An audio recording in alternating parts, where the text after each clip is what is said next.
Let's take a look at the basic parameters rollout. Let's start over here with the shading selector. You can select 4 different shading modes for your material: constant, Phong, blend, and metal. Constant provides flat shading across the surface. Phong shading provides you with materials, reflections, and so on. And metal provides a brighter highlight and deeper reflections. Blend is a slight variation on Phong shading and slightly better detail. The two-sided checkbox is used for materials that have two sides. Glass is a perfect example. You should always have glass checked off as two-sided because you'll always be able to see through to the other side. The wire checkbox lets you force 3D Studio Max to render whatever is using this particular surface as a wire frame.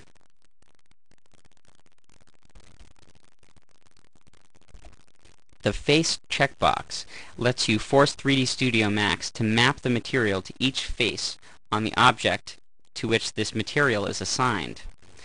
Generally, you only need to use this with mapped materials. The Super Sample checkbox lets you super sample this material as it crosses faces and vertices. When you click on the ambient radio box, you can use the RGB and the HSV settings to change the color, the ambient color of the object. When you click on the diffuse button, you can also change that in RGB and HSV color space. You can do the same with specular and filter. To the left, you can lock the ambient and diffuse by clicking on this button here. You can lock the diffuse and specular colors together by clicking on this button here. If you click on this button, or any one of these buttons to the right of these color chips,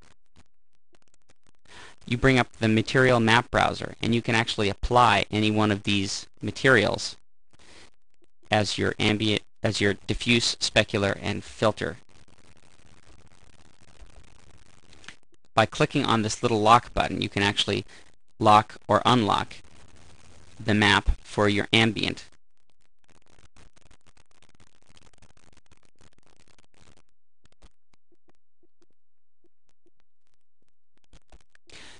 Using these spinners, you can adjust the shininess of your object, the shininess strength, the self-illumination property of your object, whether or not it glows, and the opacity of your object.